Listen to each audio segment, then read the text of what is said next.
In 1912, Baltimore was a city of two worlds. Socialites and debutantes occupied grand houses in the north of the city and lived lives of beauty and charm, while downtown, thousands toiled away long hours in factories in unimaginable conditions. Wages, especially for women, were barely enough to survive, meaning that often children had to work just so the family could keep body and soul together. Once home, these workers found themselves living in slum conditions in the nation's third densest city. It was under these conditions that Mary Goodwillie, chair of the Volunteer Committee of the Federated Charities, decided Baltimore needed an organization where young ladies of leisure and education could help alleviate the ills of the city. The committee chose the Junior League as the organization best suited to the women and needs of Baltimore. The early committees of the JLB did go out and lend a hand in the community, tutoring children and starting clubs in the settlement houses. However, working with the less fortunate gave Leaguers a front row seat to their plight. It didn't take long for the women of the Junior League of Baltimore to move from clubs to larger issues. And at a time when women were politically invisible, the ladies of the Junior League were advocating for a reduction in work hours for women and better living conditions for children. Over the past 100 years, the JLB has developed and run an array of programs which protected the vulnerable and served the underserved. The one constant in their community efforts has been their commitment to advocacy. The Child Advocacy Conference that we held, it was the kickoff for all of the junior leagues in the country to become part and parcel of the fabric of being child advocates. One of the areas we were involved with was domestic violence.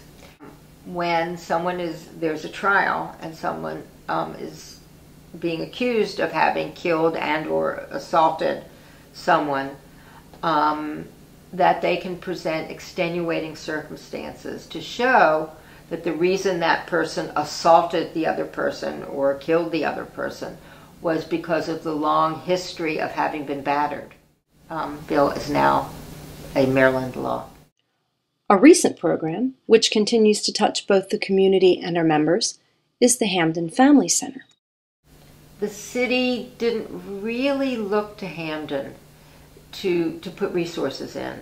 So we felt that was where we really should do a family center. The merchants, the Kiwanis, and the community of Hamden, they all banded together and had a little group, and then this outside organization put the Junior League and this Hamden coalition together. Crime was not a terrible issue there, but certainly there was drug abuse, especially teenage pregnancy and dropouts. So that's why we initially decided it was important to have a GED program there. And so we realized that some of these programs were important, and to get the children involved, so that they wouldn't think about dropping out. They would think about what their future is. I mean, now they've got the photography, they've got the art. I mean, it's really grown immensely. Although most of their work is local, the introduction of AJLI's Kids in the Kitchen initiative allowed the JLB to share its impact both in Baltimore and nationwide. Here, children are encouraged and taught to make healthy lifestyle choices, helping to reverse the epidemic of childhood obesity.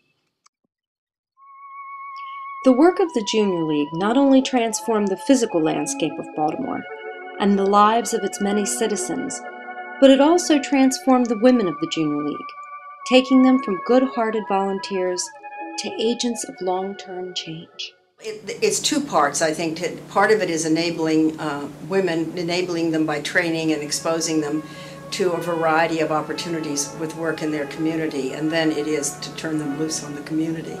And I think that's an important part of it. I don't think we're doing our work if our members aren't in some form or another out in the community.